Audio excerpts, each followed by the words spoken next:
Good evening. Welcome everyone to tonight's lecture. Since my arrival to Cooper Union, I've tried to get Stella Betts to join our faculty on several occasions, and now after many attempts, she has finally relented. On this, my final semester as dean. Thank you immensely for joining us, and equally so for preparing such a compelling studio proposal. Stella is a founding partner of LEVENBETTS, where she leads in partnership with David Levin, sitting here with us. With a background from Phoenix, Arizona, she spent the lion's share of her life out east, where after her graduation from Connecticut College and subsequently the GSD, she's gone on to teach at a variety of institutions close by, including an earlier stint at Cooper Union in collaboration with Tony. She's a well-known face at Cornell, Parsons, UVA, Columbia, Yale, among other places, and has developed a career that is as deeply committed to pedagogy as it is to her practice. Tonight's occasion is a special one, not only because of her return to our studio space, but it's also a celebration of their new book, 13 Ways of Looking, or Looking at a House. A project in collaboration with David and conceptually enhanced by Thomas de Monchaux, it is a testament to how the repetition of a certain act eventually becomes a discipline. And certainly not all of architecture's disciplines can be captured by a simple house. But in this exercise, they've taken the house apart and put it back together in accordance with 13 themes, each replete with cultural contexts, a combination of literature, art, architectural precedents, and film, among other things. And this idea certainly has the capacity to translate across programs and scale, something they're in the midst of undertaking as we speak and will present tonight. Open house, campsite, doors and windows, steps and stairs, corridors, courtyards, curtains, plumbing, houseplants, plans, structures, thick and thin, home. When enunciated like this, they would appear as benign architectural elements. But instead, each is conceived as an indispensable attribute of a mise en scène that imagines the events, the rituals, and the dramas that invariably get played out, with each element as a key actor on stage, another protagonist, as it were. Accordingly, these elements are charged by associations that are less centered on architecture in the first instance, and more so by the narrative that drives their presence. Imagine for a moment the role of Carwy's atmospheric embrace of the corridors in The Mood for Love, or Godard's theatricalization of Libera's Malapartist there in Contempt, or Kurosawa's diaphanous curtains in High and Low, or René's depiction of human and arboreal figures in dialogue at Schloss Nymphenburg in Last Year at Marienbad. I could go on. All of these narratives provoke a situation that denies the audience to see the architectural setting in a state of distraction. No matter their silence, the presence of these backdrops sets the stage for the narrative itself. But equally importantly, the human drama that unleashes itself onto architecture helps to tame our ambitions as architects for total control. Form can only do so much, especially as scenes of love, jealousy, rage, and anxiety cast different shadows within those spaces. Ironically, the control of which I speak, they do with perfection down to the detail. It is the tension between architecture's aspiration and human imperfection that this further heightens. The houses come in many shapes and sizes, but they are unmistakably architectural, never relying on the crutch of authorship. No two houses look alike, nor do they share material affinities nor tropes. They emerge instead from a deliberate appeal to both internalities of the discipline and the externalities of culture, site, history, and other factors. Consider the relationship between the columns of the house without walls in dialogue with the bosque of trees, which is its context. Or consider the planimetric striation of the house of lines in dialogue with the agricultural ridge and furrows that are its site.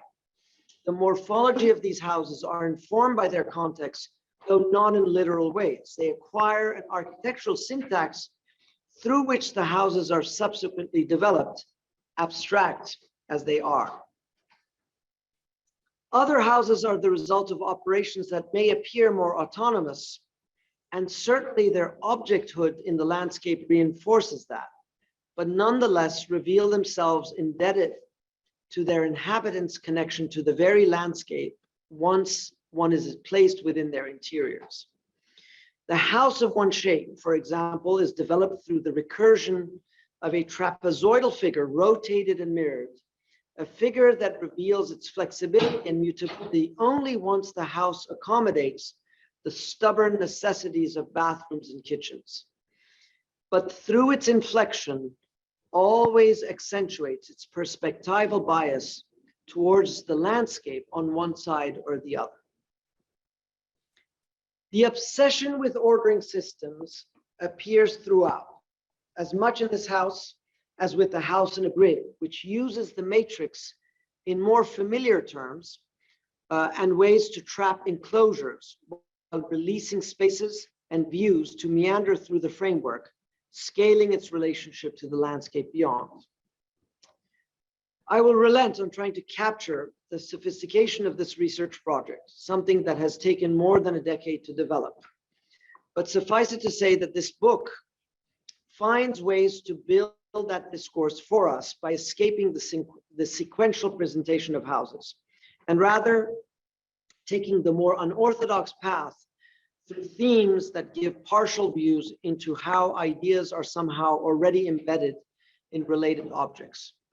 From diagram to type, from thickness to thin, and from raw material to elaborate details, the book lovingly dismantles what it means to make a book as much as it takes apart its domestic structures. So to help us unpack the book and its many facets, Mersiha Veledar has generously offered to serve as tonight's moderator. But before that, let us welcome Stella to the stage so that the eloquence of her own voice can bring justice to the conception of this book and the many houses that are the evidence of architectural thinking at work. Stella.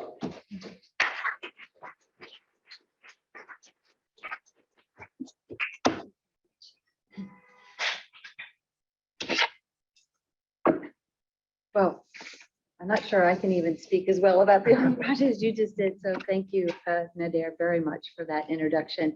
And also for inviting me many times, but this semester, particularly to teach at Cooper, and for Haywood Eber and Nora Akawi for inviting me, and the rest of the faculty and staff at Cooper for welcoming me and providing this opportunity to share my work. I'd also like to thank Maurizio, who's been helping me with all the technical aspects of tonight and the rest of the semester. And finally, Mersiha, thank you so much for agreeing to moderate the discussion at the end of this presentation with me. I would also like to thank the support of our office and staff and the collaborative work of our consultants and photographers, and of course, my partner, David Levin, who's here today. Every aspect of our practice and life is collaborative. My work is our work. Okay, I'm going to jump right in because I have a lot to share. So to start, the title of the presentation this evening is called 13 Ways of Looking. It comes from the 1917 poem by Wallace Stevens called 13 Ways of Looking at a Blackbird, in which Stevens writes 13 stanzas, each one including a blackbird. I'm going to present 13 projects. Don't worry, some of them. Oh, be right back. I'm going to present 13, some very quickly and some more slowly. Each project is a different version of the same we have been studying throughout our practice. But I just want to say, like, part of this, what is most relevant for us is this idea of multiple ways of seeing, multiple ways of approaching a problem, multiple ways of inhabiting and using space, multiple ways to define architecture and an architectural practice, In other words, there's never one way, there are always at least 13. So to this end, I've decided to present 3 important things that help to frame our practice towards these multiple ways of seeing. There are many other themes, of course, but these 3 in particular are in many ways the most important to us and can be found in various manifestations of our projects. So starting with the politics of space, we believe very strongly that as designers, architects, educators, and activists, what we do every day has a direct impact on others. What and how we design can change social norms, upend latent hierarchies, advocate for a cleaner, healthier environment, create more equity, take on preconceived notions of program and type, and provide for new ways of seeing. This occurs in many ways, but I'm going to show a few specific examples. The second sort of framing or topic I'm going to talk about is this idea of translation from drawing to building.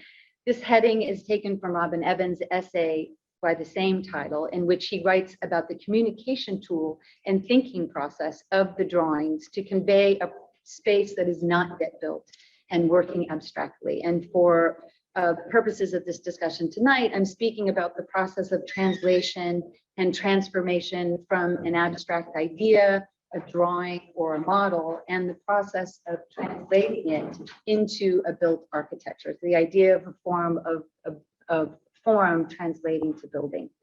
And finally, this sort of third theme is this idea of 13 ways of looking, which is the title, which is also relates to the title of our book, which I'll be speaking about, is, you know, just the idea that there's never one single approach to solving a problem, but rather multiple ways. So we're committed in our practice to keeping an open mind, to question and never to assume that there's one single right way of doing something. And this is a belief in our practice for many years, but I think now more than ever, as architects, practitioners, educators, and citizens, we need to relook, relearn, and often unlearn what we thought we knew, to question norms and understand that there are many perspectives and experiences and approaches to a problem. So starting with the idea of the politics of space, this first topic in the first topic in this politics of space, I'm going to talk about these 3 examples of how this politics of space plays out in our work. And actually, I should just, this isn't intended to be comprehensive, but rather a series of examples. And for us, as I mentioned, this is important to never assume that anything is given, even in designing a single family home or a branch library or a public bench. You can exercise your politics and promote change. And we think about spaces, if we think about spaces like we think about people, then all spaces should be created equal, and we can get rid of formality, and we don't necessarily need to be programmatically specific. We can deny hierarchy, and we don't have to have a singular notion or one sort of privileged aspect of one space or another. We can look more open at a set of relationships that link a diverse set of spaces together. So the first one within this sort of overall topics of the politics of space is this idea of a right to light. In his book, Local Code, Michael Sorkin states the following: the purpose of the heliotrope regulations is to guarantee access to sunlight and to a direct relationship to the sky, which is considered in all spaces of human use. So in other words, a right to light. In New York City residential code, for example, there are requirements for what is called legal light and air, but outside the residential code, spaces for work and study do not necessarily require light. But what if every working space was required to have some access to light? What if form followed photon? What would that change in our built environment and experiences of the space that we occupy? The next one is this idea of the politics of the corridor. This is not a neutral or mundane player in architecture. In his 1978 essay, Figures, Doors, and Passages, Robin Evans compares a Palladio villa from the 16th century to an English villa from the 17th century. And he notes how the lack of the corridor in the 2 Palladio examples on the left created an enfilade environment where activities are overlapped and circulation and lived space are collapsed. versus on the far right in John Webb's Asbury House in England, about a century and a half later, the introduction of the corridor separated the servant class from the served. So here, the politics of the corridor at work. Actually, before that, just in our work, we interrogate the use of the corridor following these observations by Evans, asking whether we can get rid of corridors, allow for less separation, a more informal relationship between front and back of house. Can a corridor be programmed to be both passage and a room? How does the dimension of a corridor in width and length change the way that we perceive it as a space of occupation or a space of transition? And finally, the politics of the environment. Of course, as architects, it is our responsibility to address consequences of building on the environment and its impact on climate change. In many ways, one of the most responsible things that we can do as architects is to reuse and recycle buildings. My Cooper students know this semester firsthand, where we are looking at the adaptation and recycling of Empire State Plaza and its buildings in New York State, in New York State's capital of Albany, New York. Transforming existing buildings to meet new standards of sustainability, carbon neutrality, and resiliency is a critical challenge for building today.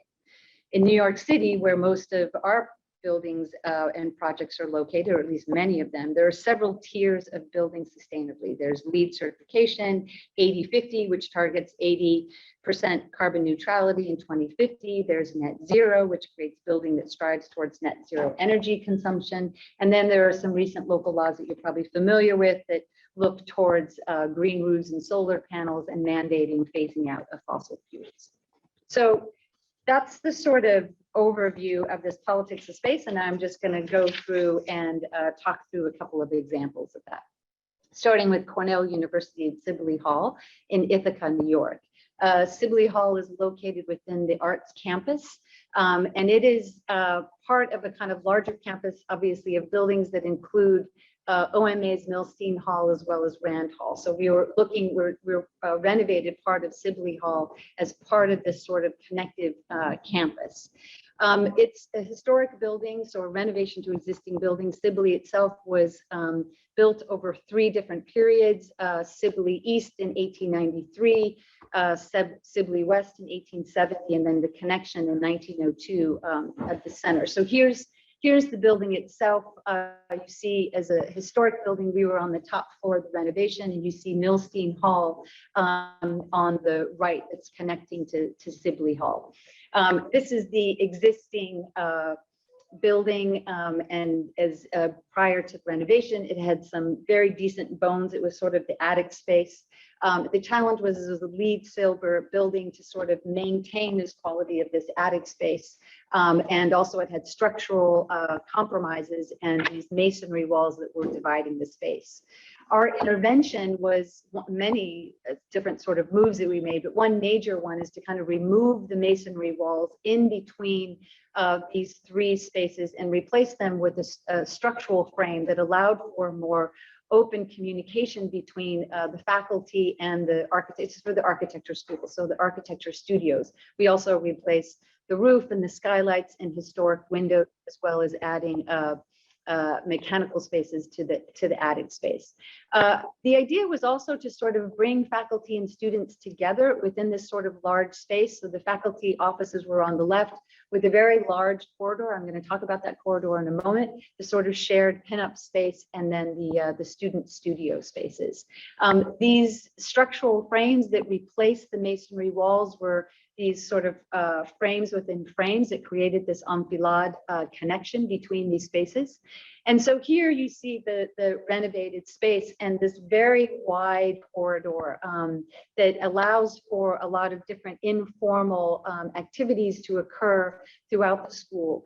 The skylights, these 50-foot long skylights bringing in natural light. All the spaces have an equality of light of some sort of shared light. The faculty offices have frosted glass to sort of create that other element, the shared light. You see how this corridor has a life beyond just sort of between the faculty offices and these sort of informal exhibition spaces under the naturally lit skylight that happens throughout the course of the academic year at Cornell. And here you see the idea of the sort of shared light at the faculty offices, both at the perimeter windows, but then the light happening at the skylight. And structurally, it was didactic. It's an architecture school after all. So everything that was new structure to support or reinforce was painted gray, and the existing structure was painted white, and then the relationship of old to new. This is this sort of central space for critiques, also just bringing this project up to LEED Silver and trying to maintain this quality of this attic space was both exciting and challenging. And here you see again this sort of didactic approach to the replacement of the large masonry walls with the steel framing painted in gray. Another example is the East Flatbush branch library that we're working on right now. It's going to be done hopefully in about 2 months. This is a sort of classic, what they call a Lindsay box, a 60s, 70s era branch library located in East Flatbush, Brooklyn. As you can see, this is the existing building. This isn't our design. Masonry with this glass block, but completely pretty much opaque. All these small windows were only for the librarian offices. So the only thing was the entry on the right. So no access or connection to the street or the community. So you see what the inside of the library feels like, no idea of what it's like outside. This is the new facade as we've designed it, which creates a greater degree of transparency and openness and connection, bringing in light and welcoming people to the library. The facade itself is a pleated or sort of corrugated facade that softens the sort of flatness of the building and creates a quality of light and shadow. These are a series of actually just two different types of panels that are flipped and mirrored. So actually an easier fabrication. What appears to be an irregular shape, but is actually quite regular. These are some images of it during its fabrication process. There are areas of the facade that has a perforated pattern in front of a multi-purpose room. These were some of the other images of the facade being fabricated. And this is actually an image from just 2 weeks ago, the one on the left, kind of looking up at the sky. You see the pleated pattern and the perforations, and then David taking a photo of a detail during a pre-punch list of the facade at the multi-purpose room area.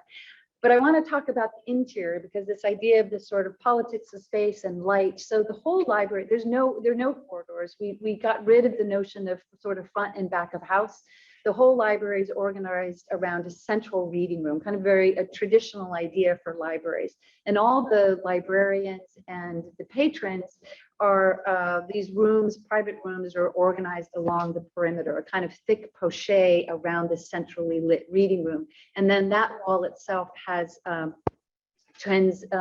translucency, so there's an idea of shared light. So the whole library is organized around these sort of thickened walls of privacy, and everyone is moving in and through the centrally lit library. For an 8,000 square foot library, it actually helped us save an enormous amount of sort of waste of the corridor, and just by eliminating corridors and having all rooms feeding off this central room helped a great deal. The other thing, the big move really for us was to cut these very large skylights to bring in natural light into the reading room, in contrast, as you saw from the existing building, and allowing both the light from the street as well as these skylights. So this is the rendering of these skylights. All the sort of reading areas are under this north-facing skylight monitors, and then the perimeter rooms in this translucent material, so that some of them are on the street and have views, but then the ones that don't are getting the shared light from that central room.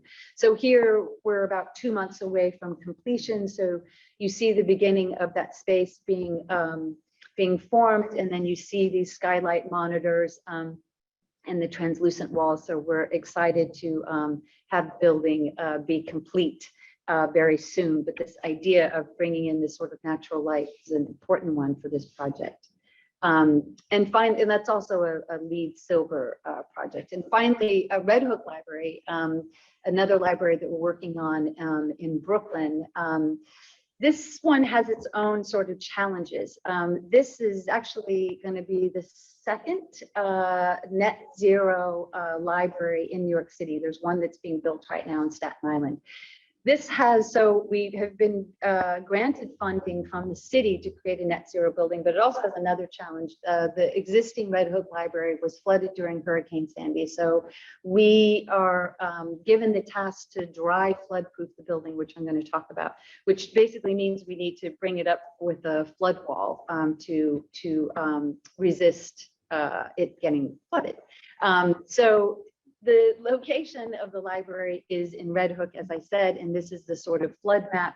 We're in flood zone AE, which basically means that we need to create a 4-foot flood wall. But before I talk about that, I want to show the existing building, which is on the corner of in Red Hook on Walcott Dwight, but it doesn't take advantage of its cornerness in terms of its visibility or connection to the street. The existing entry is towards the right, and it's basically a structure with masonry infill and these very skinny zones of the glass block that doesn't really give you much connection.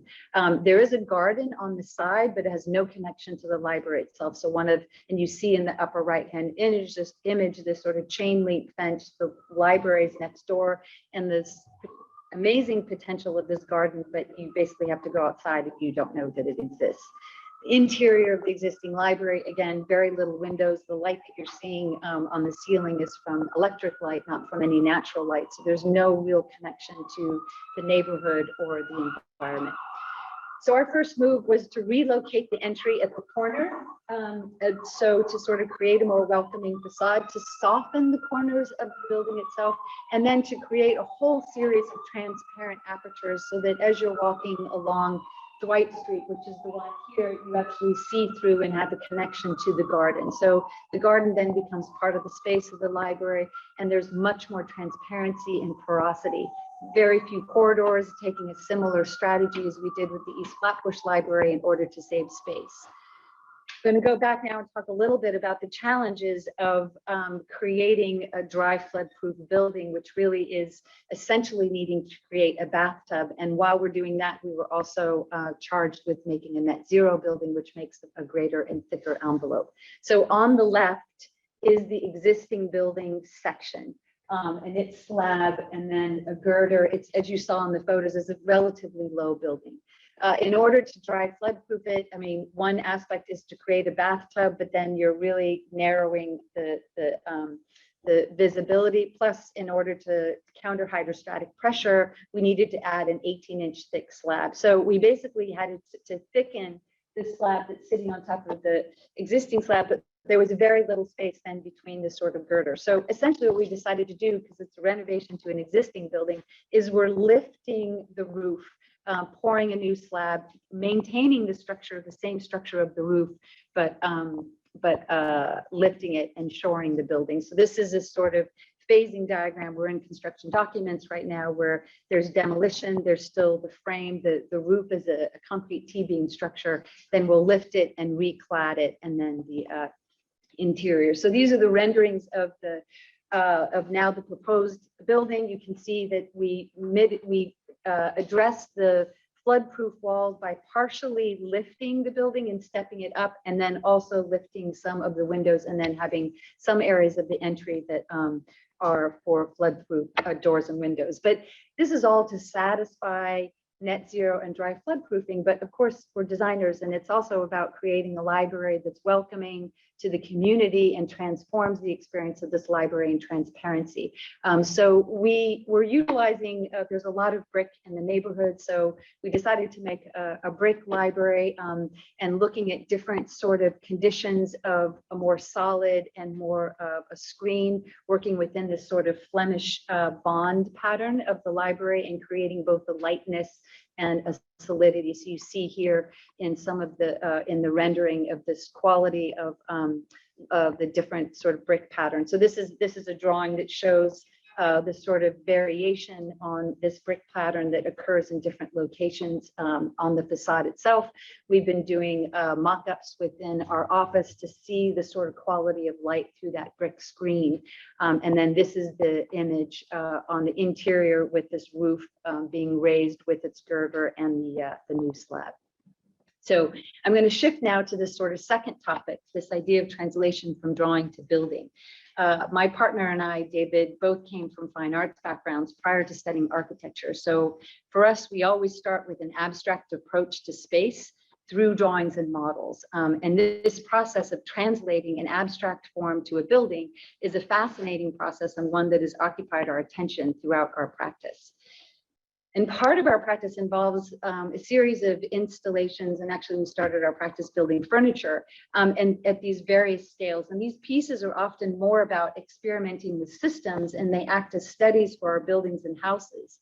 And what we like about these projects is that they address the translation of this kind of sculptural form to a building form, and the fine line that we enjoy between these two sort of modes of practice. So the piece of furniture or an installation, or the idea that a piece of furniture installation does not typically deal with infrastructure and does not necessarily always require enclosure. So Nader was referencing that because one of the houses we're going to talk about is part of this series.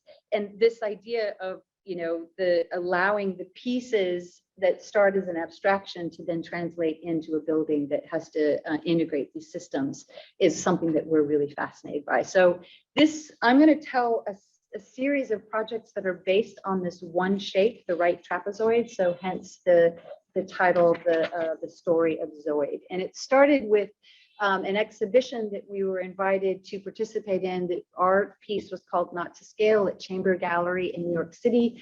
We were asked to participate along with Liang Liang and Stephen Hall architects, and the show was called Unpacking the Cube. And wonderfully, the curator, Andrew Zuckerman, did not want any of us to present any of our architectural projects. He wanted us to take on this idea of unpacking the cube, and we could interpret it in any way. We took the simple cube and made 4 right trapezoids out of it. So one shape aggregated together, 4 versions of them aggregated together that create a cube. This idea of not to scale for us, of course, it was an architecture exhibition. And of course, all of us, as we are constantly practicing, working within different scales and abstractions. So we first started with a set of drawings that were both full scale and could be read at multiple scales, whether it was sort of an urban scale or a building scale.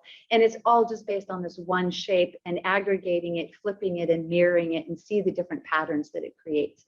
And then creating models that looked at these different versions of scales, that as architects were always looking at a kind of model scale that then could translate into a furniture scale that perhaps on the third from the left becomes a small building or house scale, or on the far right, a facade of a larger building. So for our piece, we decided to be at the furniture scale, and we took this piece and decided to create a chaise, which again is all based, they're all the same shape. Just this one piece of the cube gets flipped, and then we made these felt sort of cushions.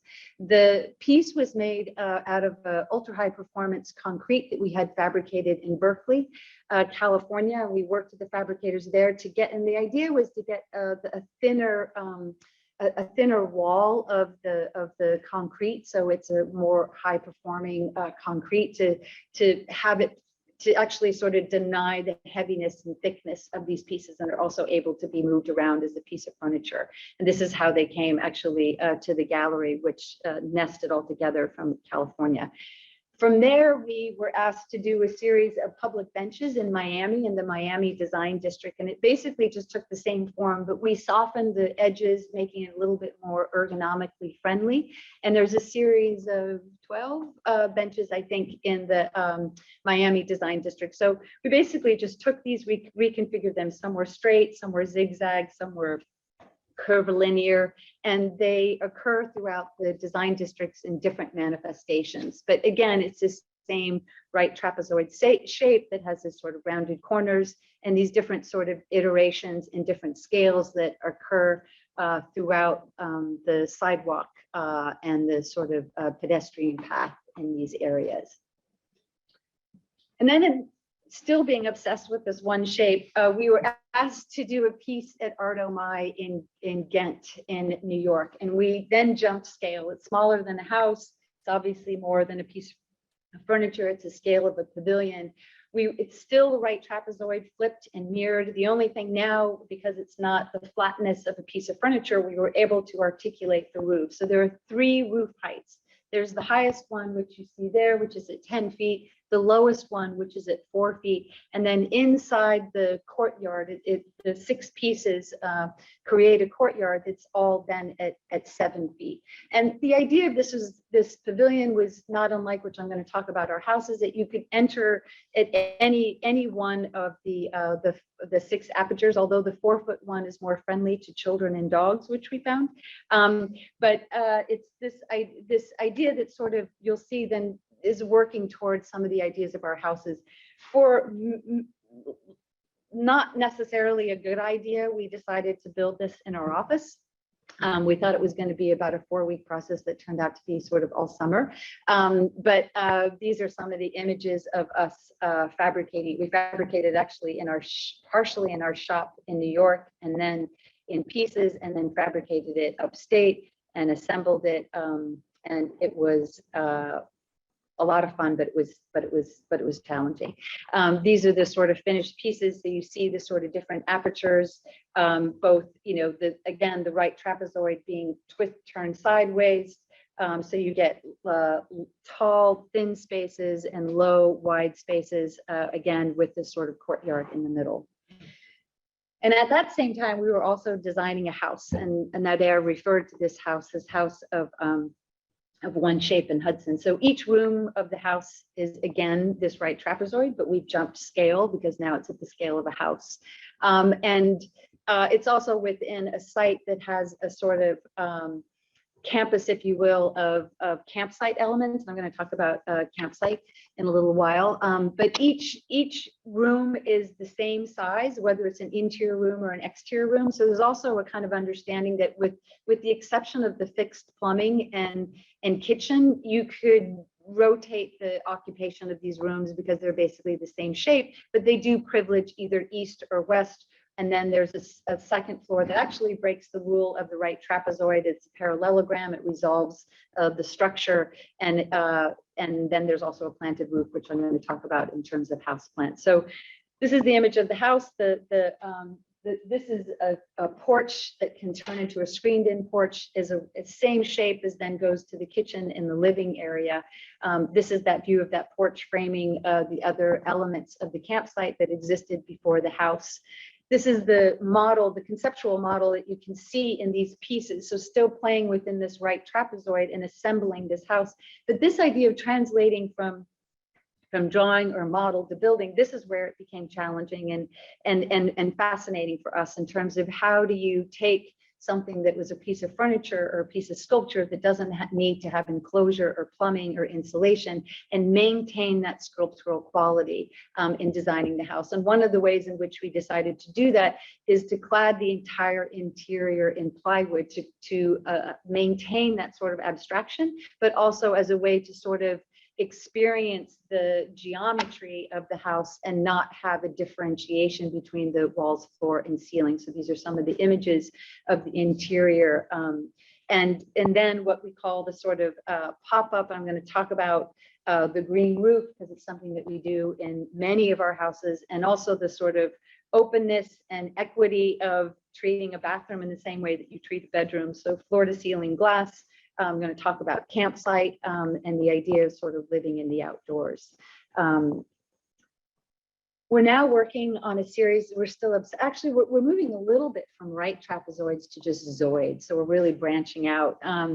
These are some cabins that we're working on in Livingston, and now we're aggregating this shape and now once again modifying the roof from just going up or down to actually creating a ruled surface that nests a series of these trapezoid shapes. And these are a series of cabins. So this is the sort of aggregation of these clusters of cabins that run along a ridge. And these are the different rooms of this sort of the cabin spaces, so you can stay in a single bedroom, a double bed. There's an outdoor space, it's a trellis space, and then what we were calling battery packs, which is essentially the utility Zoid that had an entry and the bathroom. So these are the sort of different configurations of the different rooms. And here you see that we've gone from, again, this sort of roofs that flip up and down to a ruled surface where the structural members are all straight but twisting as it's going along the profile of the right trapezoid in elevation. This is the aggregation of those cabins and then seeing them from the other side of the hill. And I went through this quickly because we're now working on a project for Crystal Bridges, utilizing the same idea. It's called House of Trees. It's part of a larger exhibition called Architecture at Home. We're part of a group of other architects. It's opening this May. And it is actually about house and housing, but I'm only going to talk about our pavilion that we're building for this piece. And hopefully you'll be able to either see the show or see it virtually to read about the other aspects of proposing the housing. But this is all built out of local timber from Arkansas. It's CLT panels and glulam, similar in many ways to our Art-O-My piece. It's, in this case, it's 4 pieces that aggregate around a courtyard. And we chose the site of the different sites that were offered that are in and amongst these trees within the courtyard itself. So hence the name House of Trees. And here you sort of see the composite. So the floor and the side walls of the different components are in CLT, the cross-laminated timber. And then the beams and girders are glulams that are again in this ruled surface. And this is just a kind of open framing system since it's a pavilion. We're super excited. A couple of weeks ago, we got images of our glulams. These are, we've been working diligently with a local forester that then harvested the trees, and then we're producing the glulams and the CLT. So everything is a reductive carbon footprint, not only using the wood, but working locally within Arkansas, within a short distance of the museum itself. So these are the glulam pieces, and these are the CLT pieces that have just been delivered. These are side pieces. You can see the Zoid shape. And again, these are some images of the pavilion that will be opening on May 9th.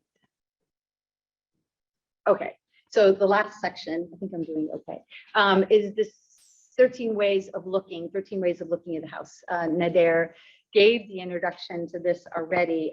This is, I'm going to be presenting excerpts from this recently published book called 13 Ways of Looking at a House. As Nader said, it includes 13 topic texts on the elements of the house. It also includes 2 wonderful essays by our dear friend Thomas de Monchaux, and then 13 case studies or houses designed by our office. And I'm going to present a selection from the book of both the topics and the houses, and as a way to sort of relate these topic texts to the domestic space of 4 of our projects.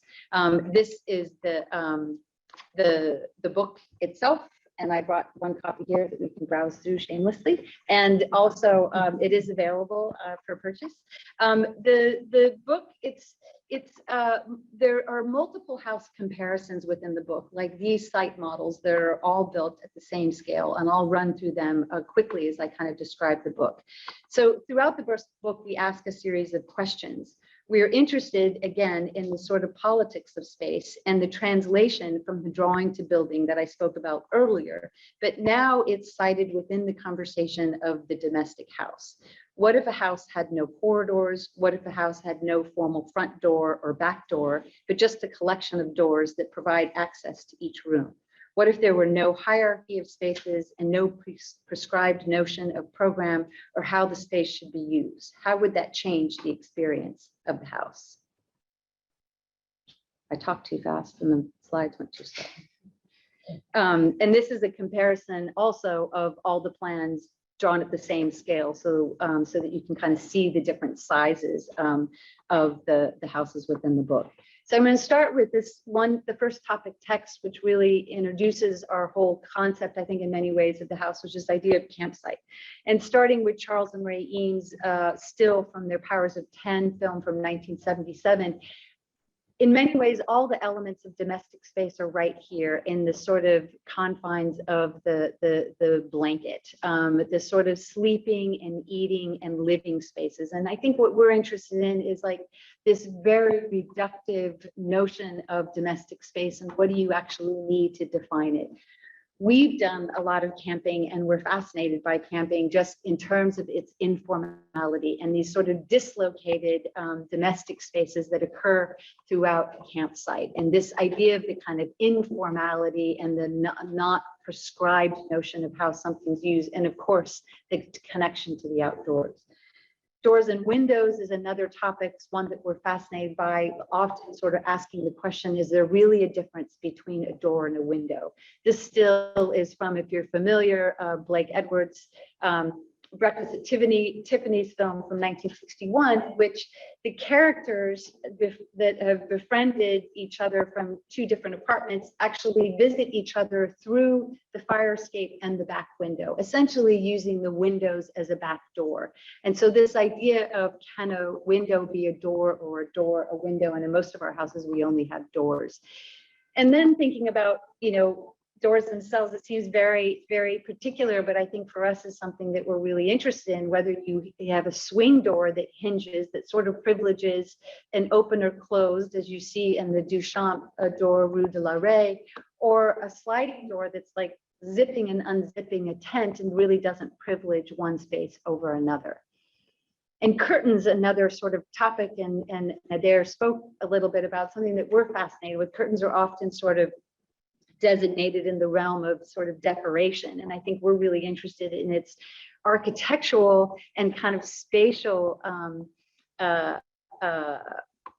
impact, if you will. And this is an example in the Akira Kurosawa's film High and Low from 1963, where this family is under threat from, they're in a sort of transparent domestic space, and there's a threat below in the hill, and they're constantly like opening and closing the curtain to sort of protect themselves, but then to be able to look down and see what's happening, then closing the curtain again. And, you know, the curtain ends up having this sort of this false sense of protection. It certainly gives privacy. So this idea of curtains actually playing much more of a role than sometimes even the architecture.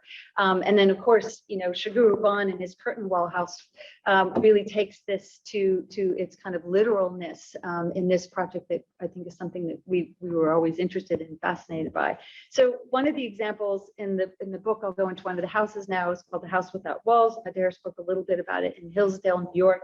This really takes on this idea of campsite, this idea of living under a roof with columns and a series of volumes that are essentially just bathrooms and storage, and everything else is open and accessible. And we took our inspiration from Mondrian's painting Composition 10 from the Pier Notion from 1915, where there's a series of marks on the painting that are perpendicular to each other that create partial enclosures but never complete enclosures. So we translated that into an idea of these volumes of storage and bathrooms and kitchen elements, and allowing the rest of the spaces to be open to the outdoors.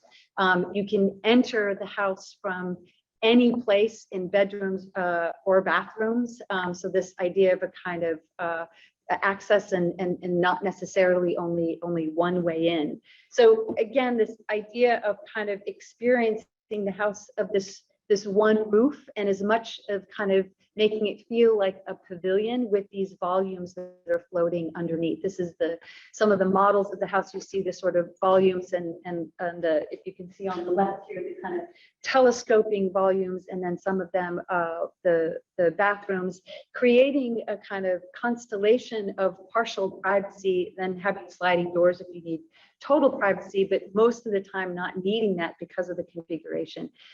The apertures on the roof are both to the skylights to the inside, but also apertures that are part of that exterior perimeter, some of them having glass, some of them having no glass. So these are the images of the house itself, creating a series of pockets and courtyards and windows and apertures that happen at the ceiling. Again, this is the image on the left is actually taken from the second floor. This idea of a planted roof that actually ends up blending with the landscape beyond is something that we're interested in, as this idea of campsites. Even when you're on the second floor of the house, you're getting a sense of living in and amongst nature. Here you see on the left image these sort of telescoping volumes.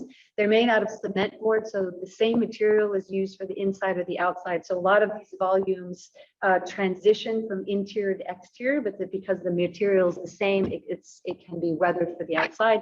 And similarly, the concrete floor. So you get this sort of continuity from inside to outside with these volumes and the floor. And here you sort of see these cement board boxes that compose the house itself, and a lot of transparency to sort of have that openness as this idea of a campsite, and then just this essentially just this room as being a pavilion with these boxes underneath. So going back to topics, this idea of steps and stairs. Obviously, we're pretty interested in film, and we've been obsessed for many years with the John Cassavetes films. This is a still from one of his films, Faces, from 1968. And in many of his films, we find that a lot of the scenes take place within the stairs. So the stairs really become a primary room in the house, not a space of transition. So you see here the couple working out their sort of marital issues in the stair itself. So the idea of having a stair a major part of the house, or even think of it as a room as opposed to a transition space.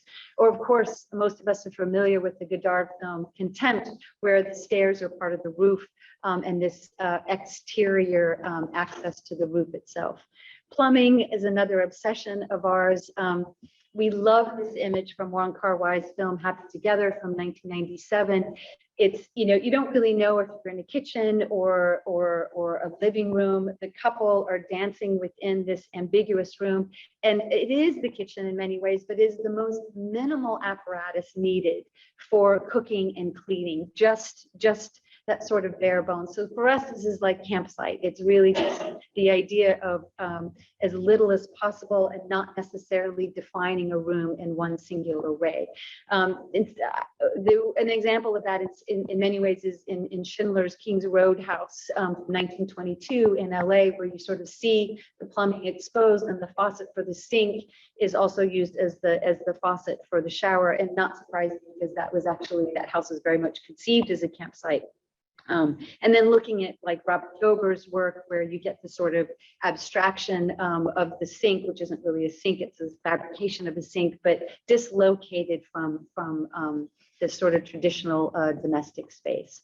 So that brings me to the next example of a square house in Stone Ridge, New York. It's a square. It's 43 feet by 43 feet. It's democratic in the sense of it doesn't have a sort of hierarchy of which space. It has several sort of squares within squares. All rooms have access to the outdoors. There are no windows. There are only doors, including the bathroom. So you can be outside, go to the bathroom without ever entering the house. So it's kind of a version of the outhouse, but it's in the house, but you can enter. And so all rooms have doors, access to the outside. So again, this idea of sort of campsite. There's no privileged front or back door. All facades sort of have that access. These are images, of course, from the winter and the spring or summer. And we worked with a landscape architect, Mark Peter Keene, who wonderfully sort of worked the landscape around the building, and there's a garden on the roof that I'll show you. These were the models that we studied for this house. The house has a flat roof and the lower level steps, so that follows the landscape, creating a round plan where the rooms are often defined just in the nature of the difference in dimension between the plan and the section. So the house is constantly stepping. So this idea of stairs, the whole house is a series of steps and stairs. And again, these are the different facades that are, it really doesn't matter where you enter the house. There are larger sort of apertures that indicate slightly more public spaces versus more narrow ones that are more private, but all the sort of facades are similar. The plumbing, this is one of the sinks and faucets that juts out of the house. So similar to the ability to kind of go to the bathroom without entering the house, you can wash your hands if you've been out in the garden or outside. The sink there's a small kitchen sink that's mirrored on the interior. You see the exterior stair. So the whole house is stepping, but also these stairs that go up to the roof, to a sort of roof deck garden. It's a small house, again, it's about 1,600 square feet, but a kind of variety of different spaces and the different uses of the stairs. So you see the stepping that occurs both in the outdoor spaces as well as indoor spaces. Bathing and this connection to the outdoors is an important part of the house. These are large pocket sliding doors. So again, this idea of sliding versus swing and pocket. So the idea is that the house can be completely opened. It's almost like a ruin that you connect to the outdoor spaces. So you see this here in the bedroom. The door is completely open. You can go outside, but not having the difference between, for instance, a casement window that would feel more like a swing door. And then the stepping that occurs on both sides of the glass of the house. And then the stepping in the sort of sunken living room in the middle as well. And here you see again the sort of the mirroring of that stepping with the landscape and the flat roof into the interior of the living room. One of the other topics, houseplants, not houseplants in the way that you would normally think of it, but the idea of gardens in houses. So this is a very formal, this image from last year at Marienbad from 1961. This is, where a garden is separate from the house, and the sort of more formal garden, but also throughout the film, the kind of choreography of the different sort of relationships that get played out within this sort of garden sequence. For us, and as you've seen in several of the houses, this idea of houseplants is literally plants on the house. So many times it's sort of planted roof that certainly has an environmental impact in terms of insulation and planting, but also just from an aesthetic standpoint, this idea of campsite, and also gardens and vegetable gardens itself as being a part of the architecture. Courtyards is another topic. This we take stills from Alfonso Cuarón's film Roma from 2018, in which the courtyard plays both formal and informal. So it's everything from the combined entry to the main house to the servants' areas, the garage where the car barely fits, and to a more formal entry, and then also the place where the dog goes to the bathroom that essentially is like the backyard, and then you have to clean up after the dog. So this idea of the courtyard and this outdoor space having both a formal and an informal relationship to the house.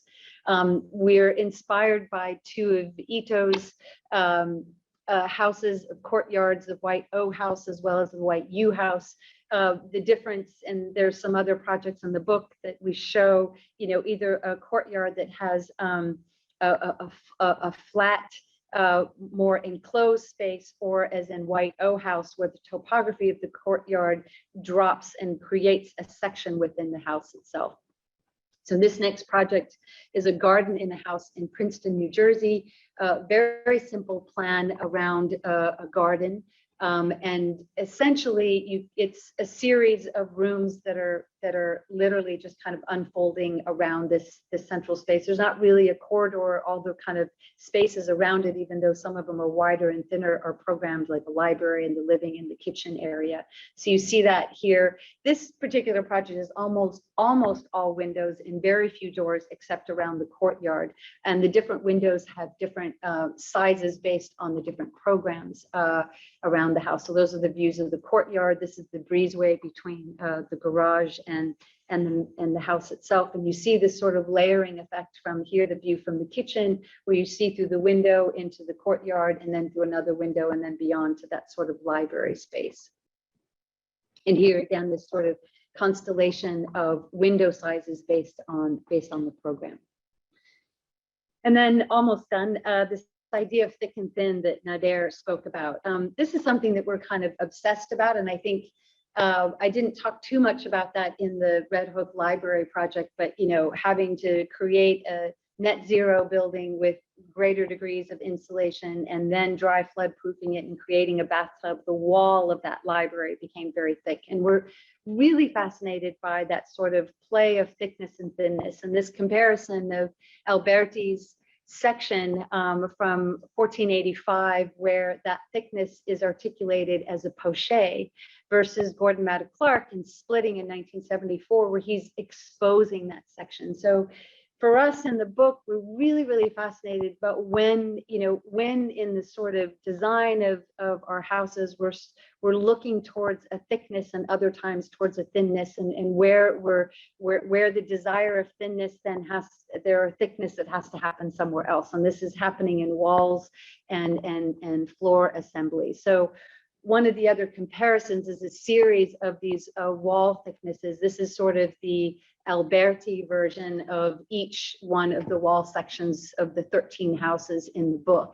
And then through that, and I'm just going to go through them quickly to show you examples, we paired them each. So each house has a drawing that would be the equivalent of Alberti on the right and Gordon Maddox Clark on the left, that exposes what is sort of packed within these wall sections, and where in the different houses, depending on materiality, depending on the assembly, whether it's wood or a combination of wood and steel, a layering of curtains or screens or sliding doors, how that changes the thickness or thinness of the wall, or overhangs that allow for a thinner wall of glass. So this series of documenting the sort of wall thicknesses of the house, and then their complementary detail that shows the sort of assembly that articulates what that thick and thinness is within each one of the houses in the book. And then lastly, a house that's almost done is a house with a swerve in Hudson. This is our first net zero house. We have several houses that are partial with using geothermal, but this is the first one that is geothermal and solar, so essentially off the grid. It's very, very simple. Two rectilinear volumes connected by a covered porch in a swerve. It's the longest and thinnest house, so it kind of falls within the category of thick and thin, but now it's about thinness of a house that allows for also a lot of cross ventilation. But the swerve allows for the two volumes for it not to be relentlessly long, and to basically create a kind of offset or a do-si-do of the sort of outdoor spaces. So the one longer volume, which is about 100 well, the whole house is about 160 feet long. It's really long. There's this sort of kitchen, living, and bedroom, and then the separation of this sort of a riff on the sort of dog trot house, and then 2 bedrooms and another bathroom. So these are some of the models of the house as it was designed, and some of the renderings. And then these are some relatively recently, although I didn't get some recent photos in the snow of the house under construction. It should be done in a couple of months. So I'm just going to finish with this idea of home, which I think goes back to this idea of an open architecture and open house, where it's not about sort of a preconceived idea of or prescribed idea of how it's used in this idea of campsite. We've been obsessed with these photos of Louis Fultz from 1971 from a series called Tract Houses, in which he photographs a series of recently completed houses that are not yet occupied. And I think this idea of sort of the lack of occupation, I mean, there's a lot in these photos that we could talk about, but for us in this particular context, the sort of the lack of occupation or life, the difference between a house and a home, and the idea of occupation and the opportunity to sort of live in a house, misuse it, this idea of campsite and informality, and be able to sort of live in a more sort of flexible environment, I think is something that's really important to the way that we think about the houses. So the book's for sale. We're gonna have a book opening party in our office in about a month. So we will send out an announcement, and I hope you can all join. Thank you very much.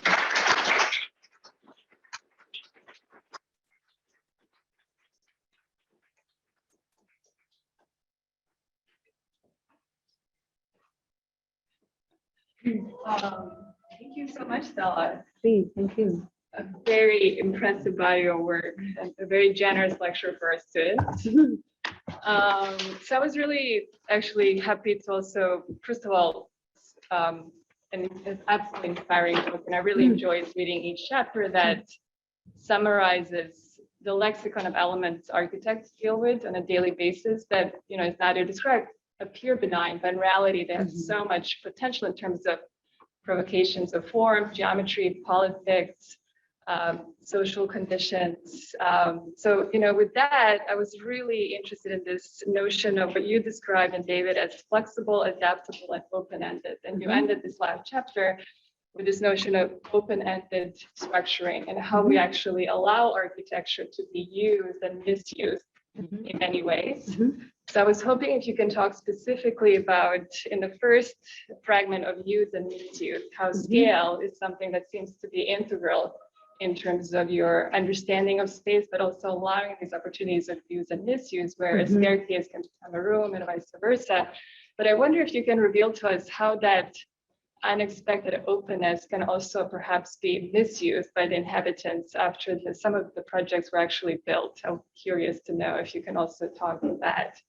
The unexpected misuse of the houses after been used? Oh, for sure. I mean, I think the way that no matter how much we sort of design within an idea of a sort of openness, we play out scenarios, and the scenarios are not necessarily played out in that exact way. I'm trying to think of an example where there's sort of like a wonderful surprise where, something is actually used in a slightly different way. I mean, we have seen rooms that are conceived in certain ways that then get reused in other ways, but I think that's sort of perhaps more typical. I mean, I think in the example of the house of one shape, certainly those trapezoids invite a kind of idea of a maybe not even misuse, because in some ways, I mean, we're using that term as well, but misuse implies that there is a proper way to use. And I think that for us, I think the way that we think of it is also just like less about prescribing space, but being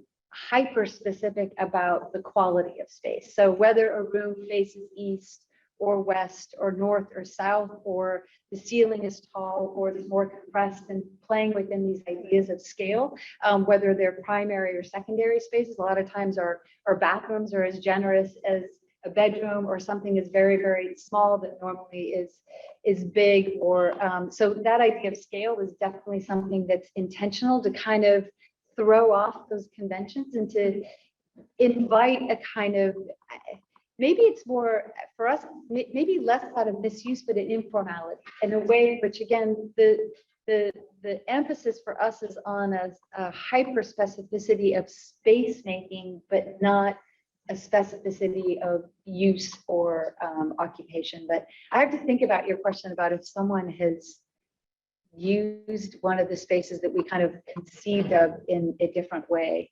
Let me think about that one. But I think, and part of it is also that I don't like, we often will go through a series of scenarios where we even play out with the client, like, well, this room could be used this way, or it could be used a different way. So there's some of that is embedded. It's already in there, that we're sort of already talking about a kind of flexibility of space. And certainly some of the houses are more conducive to that kind of flexibility based on the relationship and the conversation with the client. Right. I guess that takes me to my next point, how, again, you spoke so eloquently also about flexibility of materiality, and also this game between thick and thin volumes. And I noticed in every single project, between the 13 ways of variations of looking at a house to the politics of space, that it's always about really reinterpreting kind of a norm or a system. And I wonder if you can also talk about the framework that you actually use to set up this idealized system that then can actually allow ways to use it or misuse it again. I was really intrigued also by the Zoid series and their oscillations of the powers of 10 with the 3 different scales, the diagrams that you had made in terms of what is kind of the hidden code or the framework that then has the ability to grow and change. But I wonder, at what point do you realize, are there actually limits to that system, or how do you allow it to actually break open and become again open-ended? Absolutely. There certainly are, I mean, yeah, we're sort of fascinated with that process of aggregation, but I think equally fascinated by when there's a resistance. And I think, for instance, in the house, which is, the real translation from the other pieces, the pavilion, the furniture pieces, they're easier to kind of maintain their sort of pure form, because again, they don't need sort of insulation, plumbing, envelope, waterproofing. So I think the house was the most challenging in the sense of like trying to a certain degree, really trying to allow that house to read in the same way as those initial pieces in the gallery, but then actually welcoming when it resisted. So some of the resistance actually also occurred in the fact that like that house has no steel. So it was a lower budget house. So we had to frame the whole house in wood, and which meant that there were also, as you saw, these sort of large spans of glass. So some of the openings, the wider openings within the zoids, we basically had to do sort of an upset beam. So that became the solid wall. So the trapezoid shape on the roof actually turned into a parallelogram, and some of that was through a process of resolving the structure in order to, again, not have any steel within the project. And so there's resistance in terms of structure and materiality. There also, one of the other houses, which I didn't show this evening, where there was another sort of system of 2 volumes passing, and the idea of trying to allow it to still read as 2 volumes. An example of that I would say is, like the new museum, where the sort of stacking cubes to maintain that reading of the stacking cubes and not creating a certain redundancy, like the structure of that had to sort of circumvent so that you didn't have volumes that had notches out of it because of a shared floor plate or a shared wall. So there are times where the aggregation starts to resist. It's easier to aggregate a series of volumes, and then the moment that is a party wall, or a case of another house we had where it was interior kind of line transition to an exterior wall, and in order not to have that notch, there were some structural gains that actually had to happen to maintain that reading. So I think that there are, but that's what correct. That's what architecture is, and why we both, David and I both decided to go into architecture as opposed to fine art, because at a certain point, like, you have to figure, and that challenge, and there are always compromises. There are always a certain point where it's like, we just can't, we have a duct run or a plumbing that we have to, but that's part of, that's what's so exciting about that process of trying to figure out that puzzle. Well, I think that's for me, what's so beautiful about your work is that it always has this ideal diagram at the very beginning that really takes on the game of abstraction, but then you also really show to us just how much work and effort it takes to prove that abstraction can become real and still capture the initial idea to the very end of the conclusion of the construction process. And I'm really glad that you also spoke about specificity of materiality and the types of challenges that also brings to play. At its own level of innovation when it comes to tectonics. I would love for you to talk a bit more in terms of parameters and material costs. For example, some of the challenges of what it really takes to design a net zero building. So to me, I was actually blown away that the project looks the way it does, considering that was really at the kind of the foundations of the construction, which is very much usually rooted in really frugal cost engineering. So I would really love to know more about the challenges, but also ways that you really went through and innovated parts of that project. You're talking about the library? Yes. Yeah, that has been a heavy lift, literally and conceptually, but a certainly rewarding one. And we're in construction documents and hoping that everything goes well in terms of having it built. But that was really constantly wearing 2 hats. And I certainly working with the city on any public building is already sort of challenging. We went through a series of iterations to originally try and actually, because we were dealing with not only having to drive up the building, but then create net zero, and the building is so low. The existing girder is just barely under 8 feet already.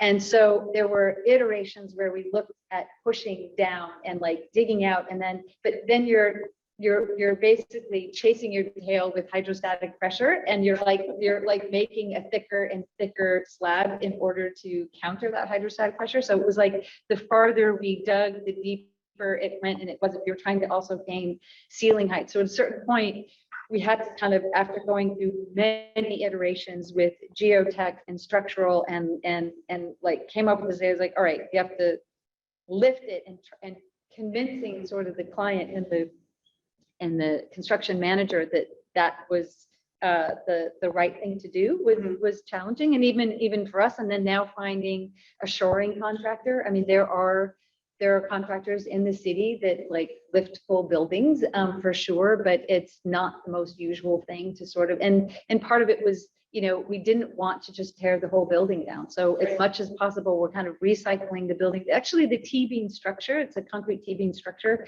is kind of beautiful and fascinating because it can actually span quite a bit. So I didn't note that reading room is, you know, pretty much column free. But there has been a very long process. And actually we knew we had to dry flood-proof the building before we knew we got funding for net zero. So we were going through the process of how to flood-proof it.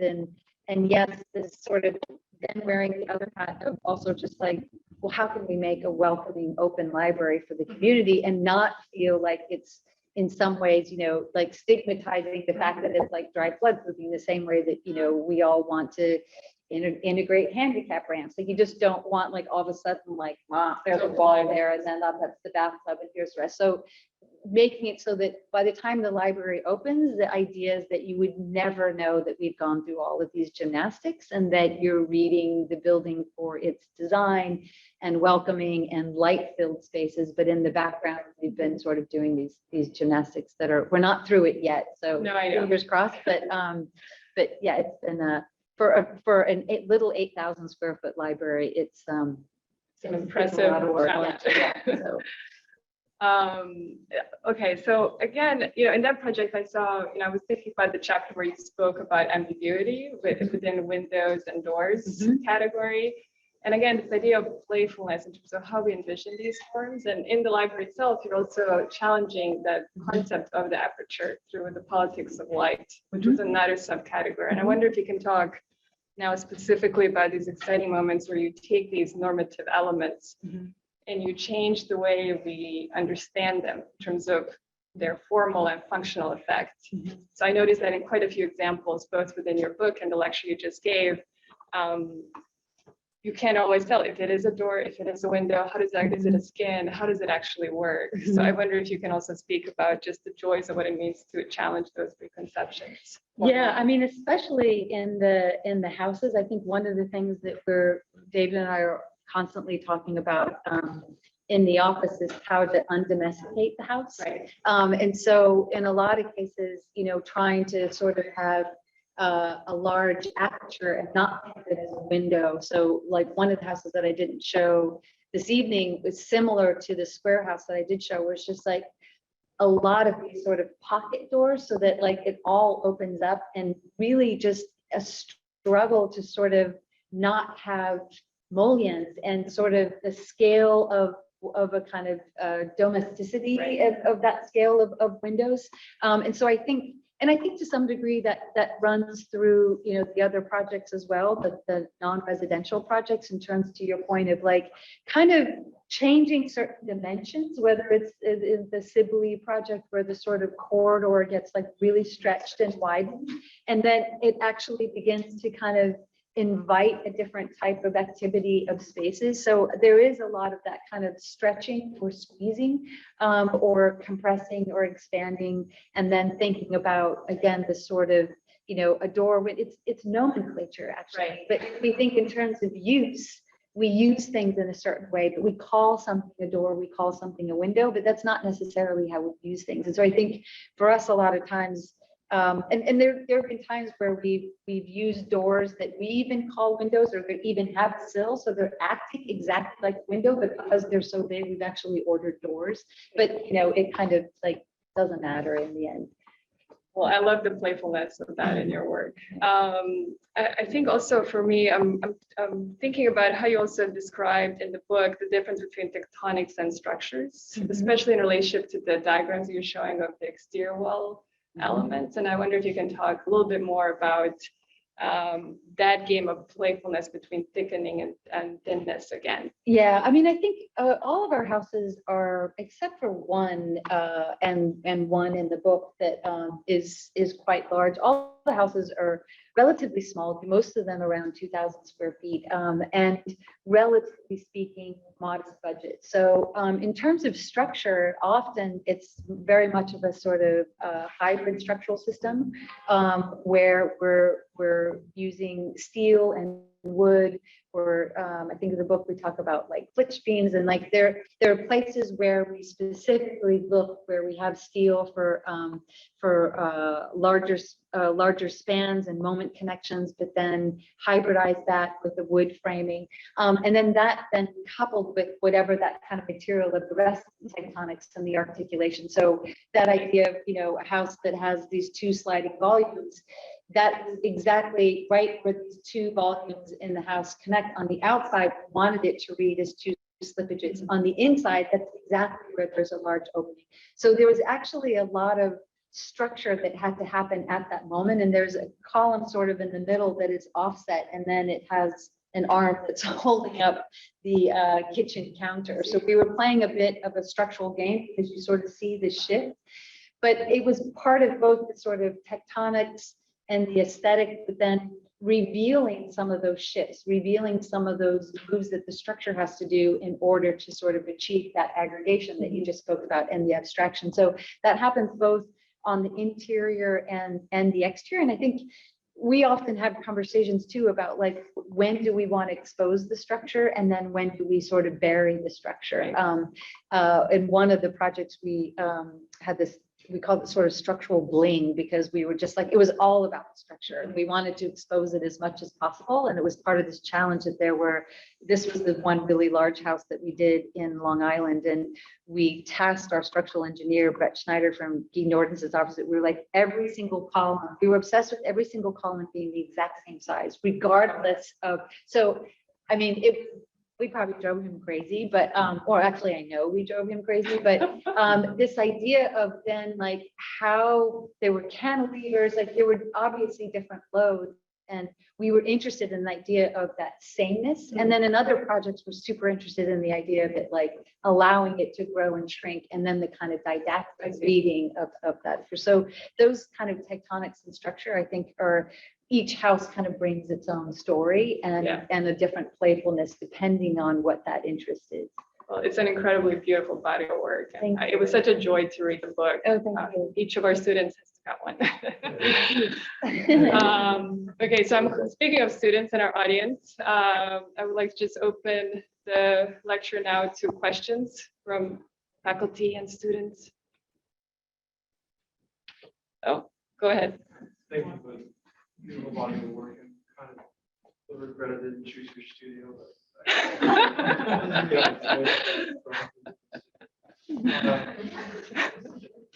But what's very provocative is that when you show the image of the basically a picnic, plan of a picnic, and how how concise and how reduced a family or a house like could be in that image, and only exposed.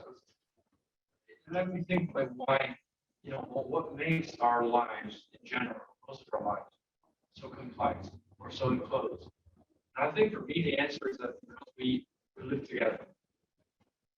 That we most of the time we don't live, in an object in the field. We live in the field. Mm-hmm. So that's being part of walls, and then co-living, you need to separate from your roommates. And I think this idea of sharing is usually proposing a lot of constraints into many idealities of the house.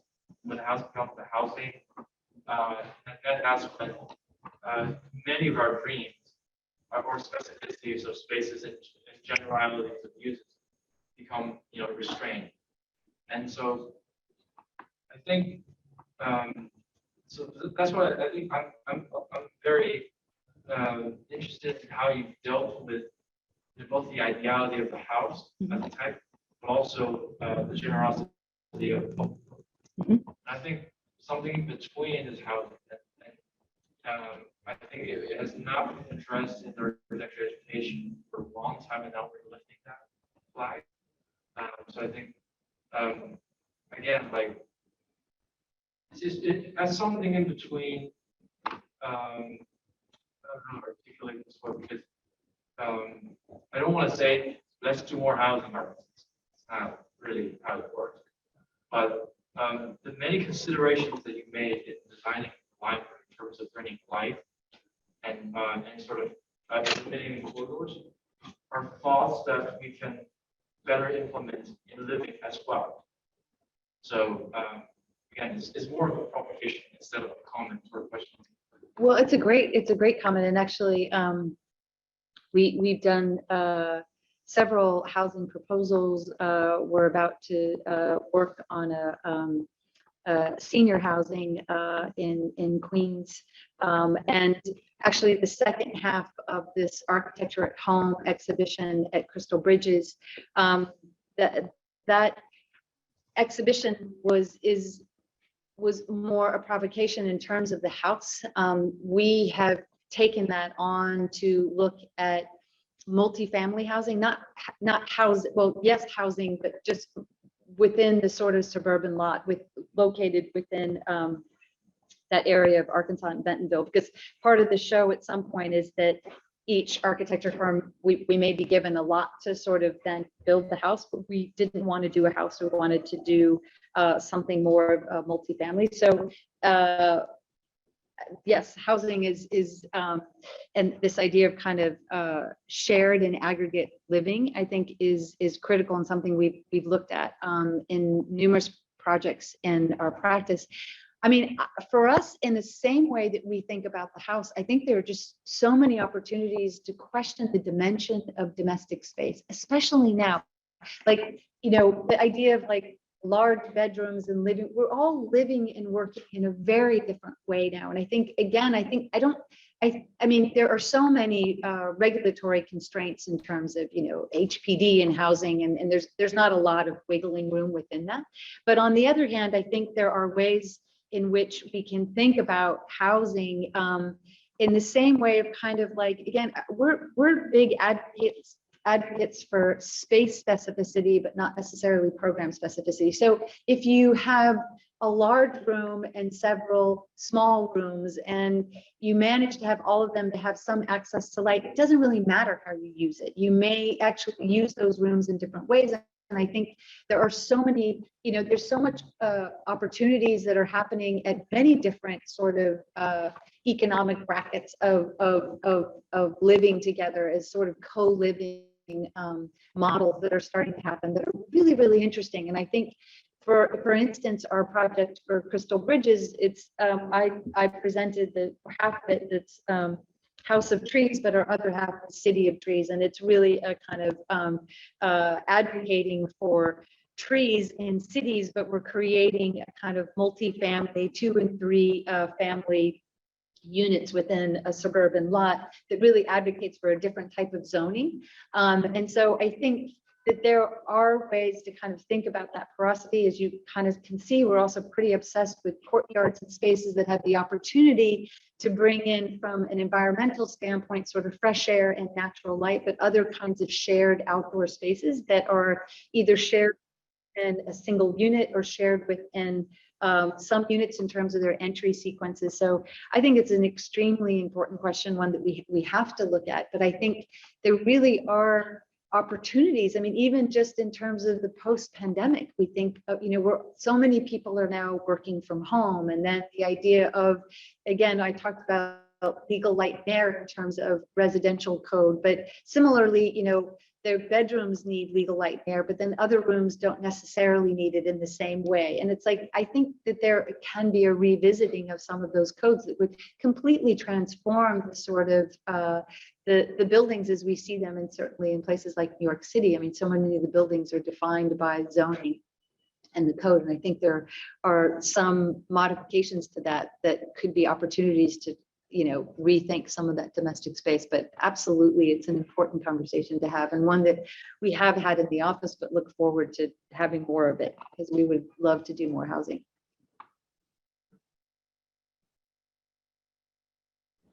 Go ahead. Oh, yeah. Sorry. Nora. Thanks for the lecture still. It was really amazing. I noticed you emphasize a lot on transparency across all of your projects, and you use a lot of windows and views to actually enhance that kind of sense. And at a point, I actually, especially from the first house, when you were presenting, I saw that the glass that was presented within the image not only had transparency, but also had reflections that were mirroring from each other. And interesting enough, I found it really enjoying to see, as the windows themselves kind of create an image that, rather than letting oneself be exposed and be insecure within the space, instead be a solid image that kind of creates intimacy within the space of the house. And if you, I think I lost that part.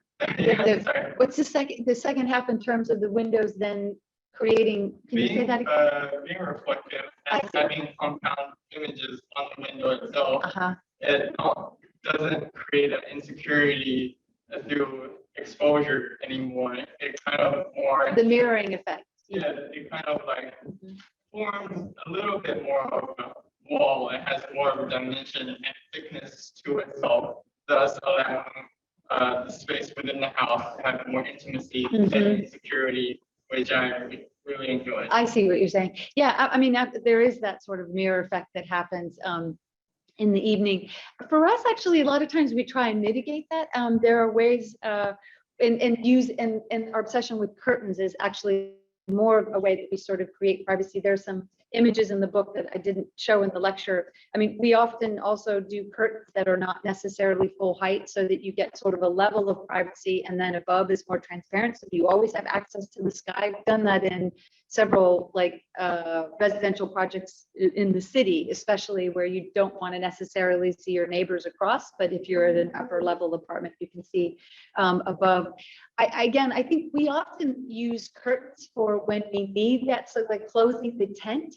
But actually from a lighting standpoint, lighting the outdoors so that the glass continues to have its sort of transparency, and less about that sort of mirror effect. So but the beauty of your question is that that's one way of experiencing it, and totally valid. So if you were designing a space for yourself, or if you were a client, then that would be a different sort of set of criteria. And so we often try and mitigate that sort of mirror effect, and try and sort of, even in the evening, be able to sort of have some lights outside so that you see through, and that glass still maintains that transparency. But that's a really interesting observation, just to kind of think about that transition from a glass house, and when does it start to feel enclosed. I mean, I think mirroring effect is fascinating in terms of it can then perceived as being a thicker wall, when in fact it is just glass. So that kind of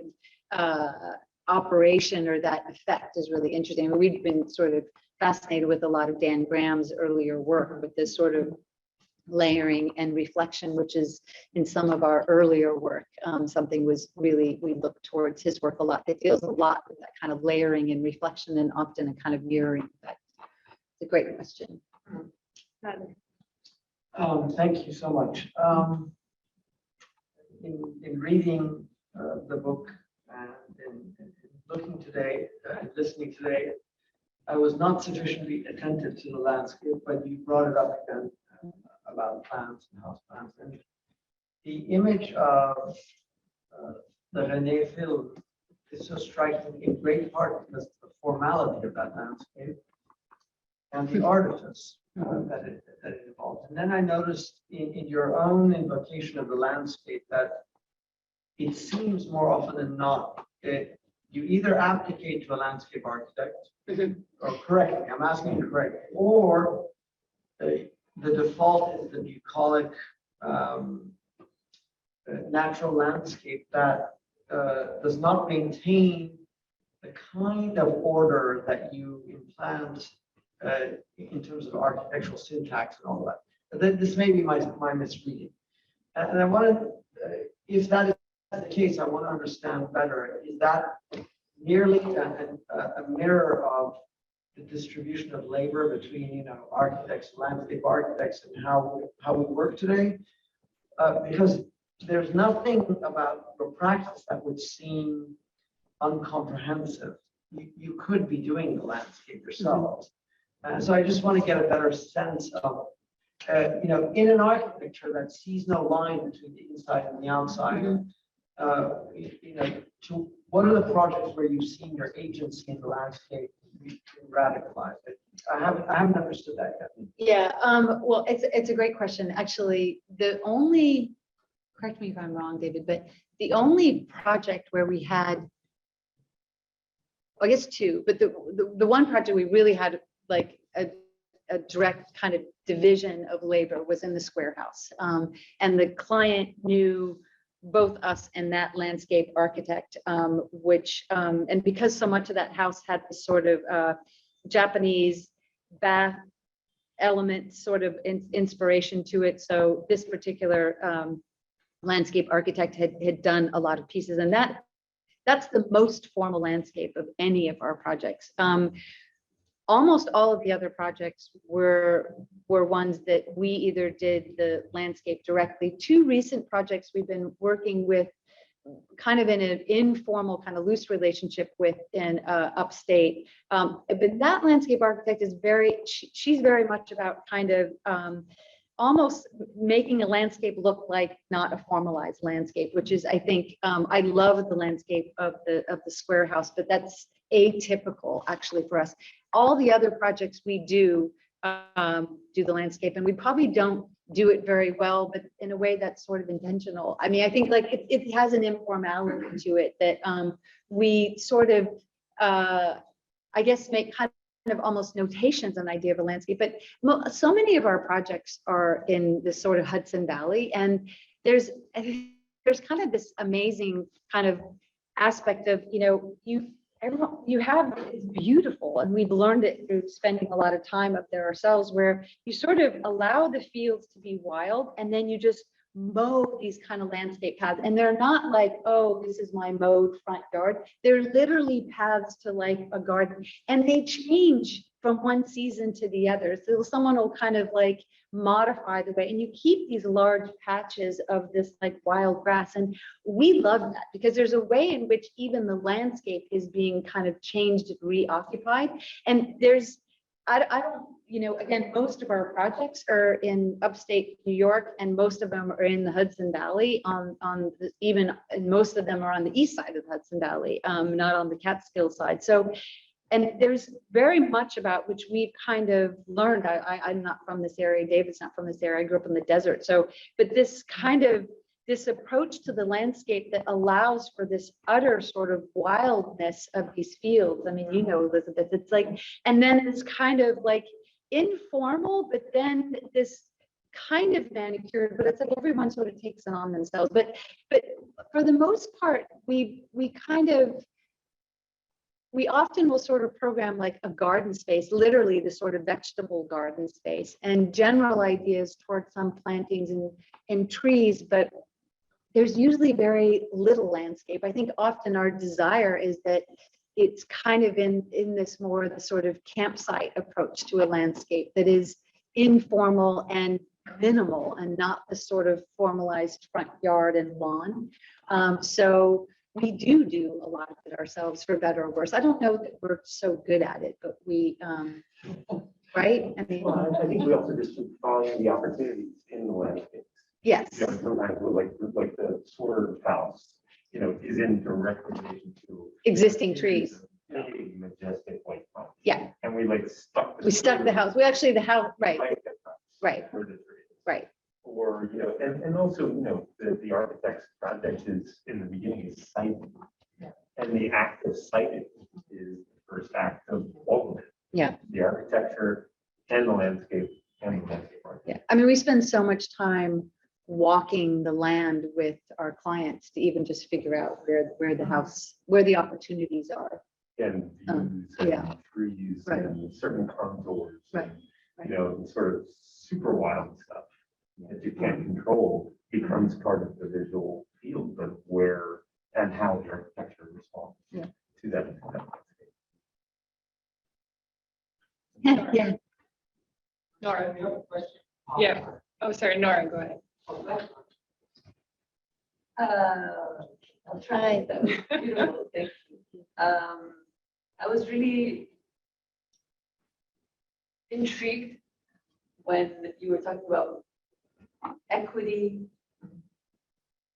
hierarchies, upending them between things and rooms and so. Right. And I was trying to think of because from your description from the presentation, I read that these are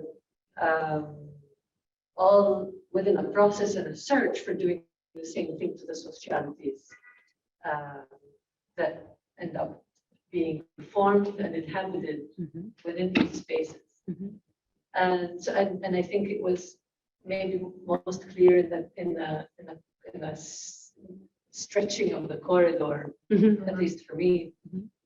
And I was trying to think of what these moves of stretching, squeezing, I think you said, thinning and thickening and all of these would bring. And I think in the context of domestic space,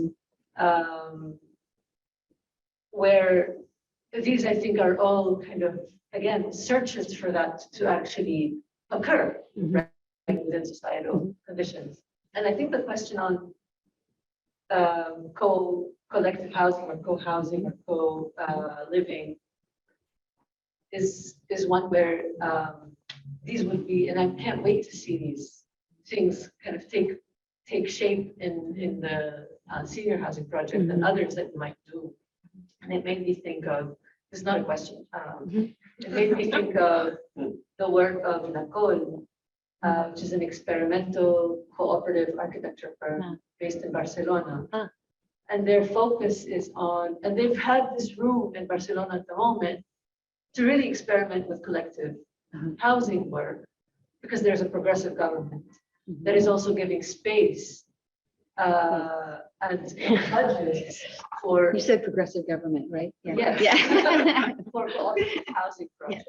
And it's very interesting because it reminded me, and I looked it up, and they're doing very, very similar moves of stretching courtyards and stretching corridors, but within the cooperative housing project.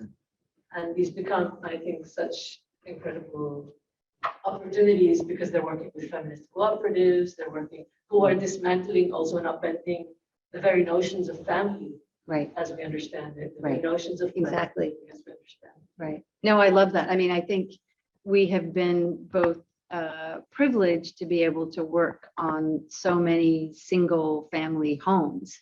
And it's easier to make these manipulations with a single client. It's much more challenging, certainly here in the US, to exercise those kinds of moves within the sort of regulations of zoning and building codes. But finding them as much as possible and sort of searching them out and finding those loopholes in the code are important. But yet, yes, I mean, I think it's more of a challenge, but one that has to be done. But it's certainly, admittedly, it's easier to do within the sort of single family house. So it's a way for us to practice these ideas. But I think, you know, for us, we've been privileged to be able to work on those projects, but certainly in many ways, you know, our passion is towards the sort of public libraries, towards doing more housing. I think, you know, that's a lot of where our politics are as well. So, you know, what's amazing and about the sort of pavilions and the scale of those projects and the scale of houses is that we can test so many of these ideas and work through an architecture at this kind of small scale of relatively small houses at around 2,000 square feet and investigate these issues of domestic space and kind of try and flex those muscles at that scale in order to hopefully be able to then apply them at these larger scales where it really has even more implications in terms of, making change towards a sort of a larger population of people. Yeah. Hi, thank you so much, Stella. I don't have a serious question, I don't think, to ask, or a big point to make, but yeah, we got to figure out how to get you guys some bigger projects. It's kind of what I'm sitting here thinking. Okay, I'm good with that.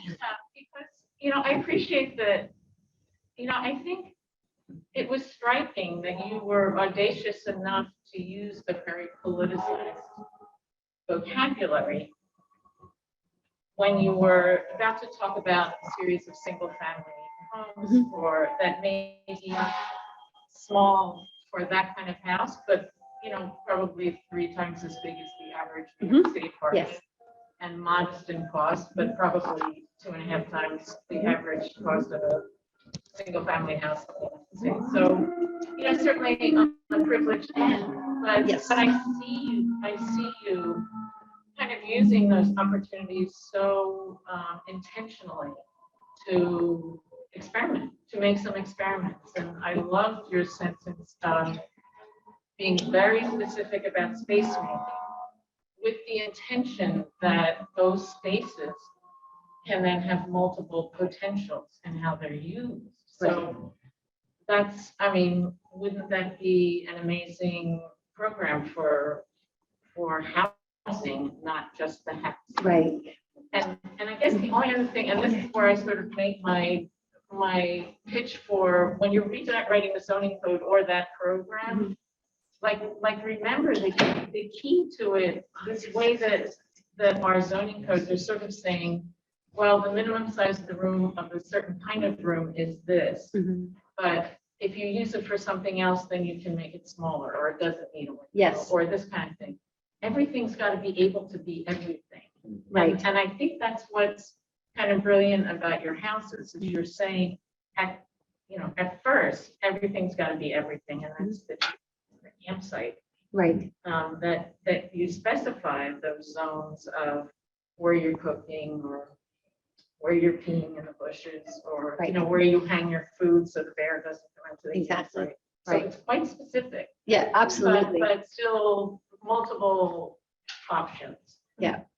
So, Yeah, no, please, that we also, anything you can do for a bigger project. Yeah. But I would say, I didn't I include think it. there's an RFP out for the site Yeah. across the street from the police department. Nader's going to get that project. So, but I would say, I didn't include, we have the biggest project that we have in our office is perhaps going to be the largest project we've ever done, which is the 300,000 square foot life sciences building up in Harlem that we're almost done with. So we do have some big projects. However, but the reason I want to bring it up is that it actually, one of the things when working with these amazing developers, that we awarded the project through the New York City Economic Development Corporation with them, and it's gone through a series of iterations. And we always laugh when we talk about this project, because it's by far the biggest project that we've ever done. It's almost complete. But the thing that's the most important and what we were able to achieve is with these developers, that instead of building full to the lot, got the full FAR.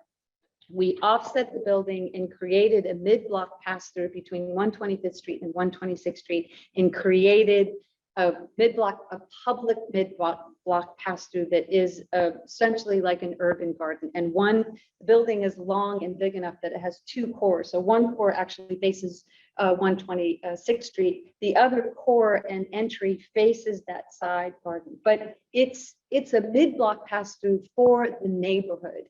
And that was a huge victory for us in terms of our politics, in terms of this area in Harlem, developing a building, and like, what could we worked a lot with the sort of community, or the developers worked really closely with the community. What, in order to sort of give something back to that space and create this garden pass through. And that was like, we're super excited about doing the scale of that building, but the real accomplishment was getting this mid-block pass-through that was an urban gesture, a very generous urban gesture on the part of the developers and us working with them to sort of make sure that we could fulfill the FAR that they needed to get and still keep this garden space. So there are ways to exercise our politics. We've done it in that one big building. We're anxious to do it in others. We try and embed it everywhere we can in our libraries. But yes, we want to do it in other places. But so I didn't show that project this evening, just in terms of the way I was kind of working through the themes. But yeah, that is one example of one big building. So we have a question from the virtual audience. You wanna- Sure. Just call it Abigail. Abigail? Here to say hi. Abigail, go ahead. Hi, sorry, I'm one of the virtual attendants. I really, really love your work and I'm very grateful for this lecture, but I just wanted to go back to when you were talking about the translation of art to buildings and building systems. I just wanted to ask if you think that the translation of art or abstract forms of art are dependent to how the building is translated. So basically the art form that you use, do you think that that contributes to how easy it is to interpret or translate that to a building or building system? Do you mean in terms of like what medium or media that we use in the initial element? And is it something that's more conducive to that translation? You mean like doing like a more sculpture piece versus like a painting? Yeah, exactly like that. I mean, that's a really interesting question. I mean, I think often we're already like except for instance, the House Without Walls, certainly we were inspired by the Mondrian painting. So a two-dimensional piece of artwork that then we found the kind of spatiality in that two-dimensional painting to sort of interpret and begin to think about the possibilities of semi-enclosure. I mean, it's not so dissimilar actually into sort of the plan of Mies' country house, where you get those sort of perpendicular walls that create a kind of pinwheel, not so dissimilar either to Schindler's King's Roadhouse. So that was a translation from a kind of more two-dimensional abstract painting that we began to kind of infuse a kind of imagination of this partial enclosure that was able to sort of satisfy our desire of kind of a blurring of an interior exterior. However, we both came from fine arts backgrounds and so worked in different sort of media previously. I think when we're initiating a sort of abstraction, as we did with the start of the Zoid projects, which of course, when that project started, we had no idea that that was going to turn into like 7 other projects. We just were addressing the problem that was given to us for that exhibition. But we already knew that it was a kind of, we wanted to do something volumetric. I mean, we're obsessed with making things. And, you know, when we started our practice, we were doing furniture design and fabricating it in our loft and ripping our loft apart and rebuilding it. So there was a process of making that's kind of been embedded in our practice since the beginning. And so I think even when we kind of were invited to do that exhibition at Chamber Gallery, like the first thing we did was like started making models. So that and then the abstraction of the drawings came from drawing the models. But I think so when we're initiating the process, then it often is a kind of already a sort of sculptural or three-dimensional piece.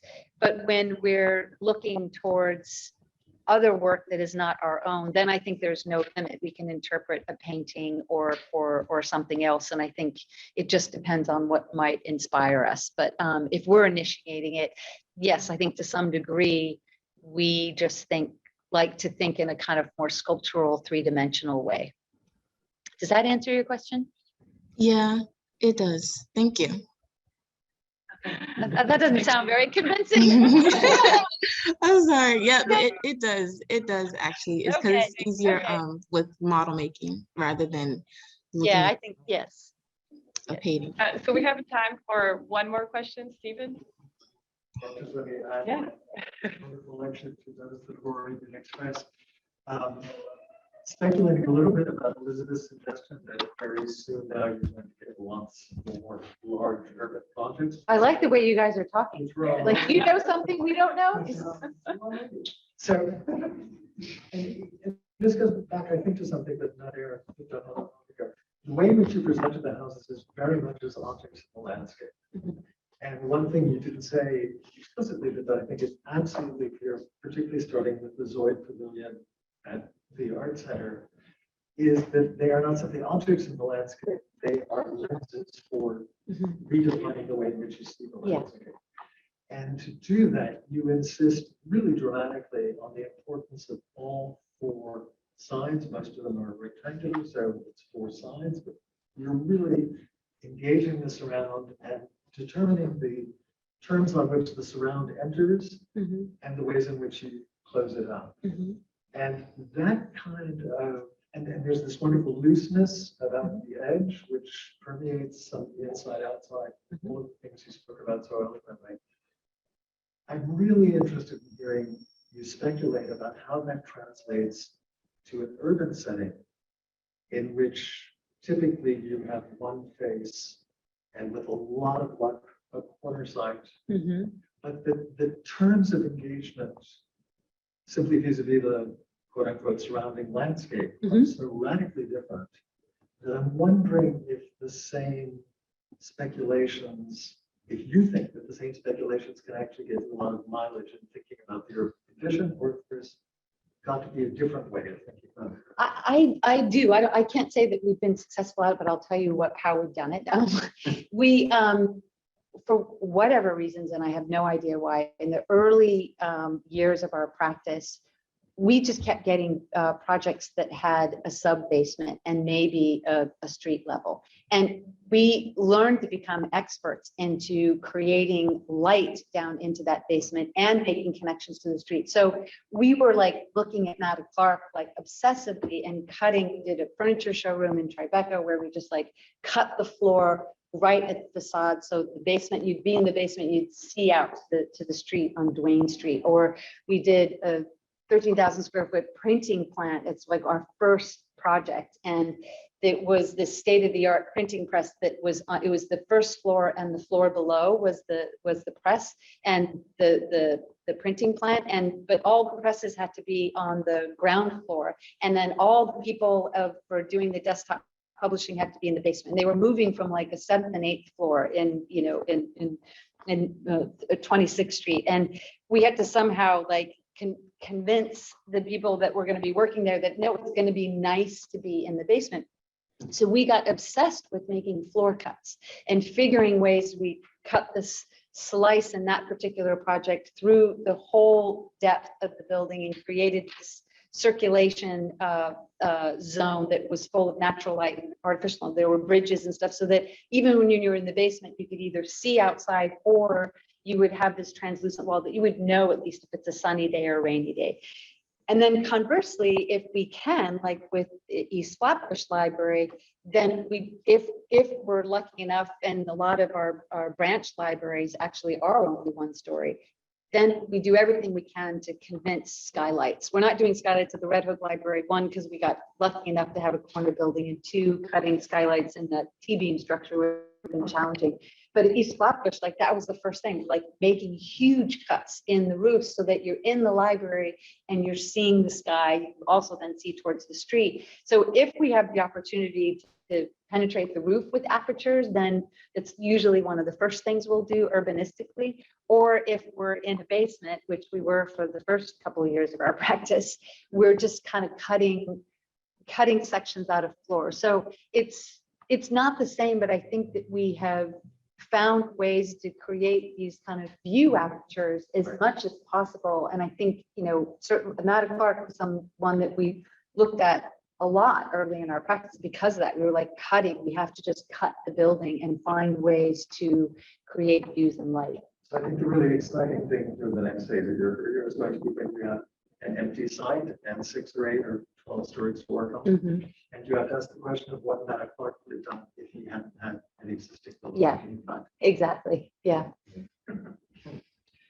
Well, Great. thank you so much. Thank you. Stella. Thank you.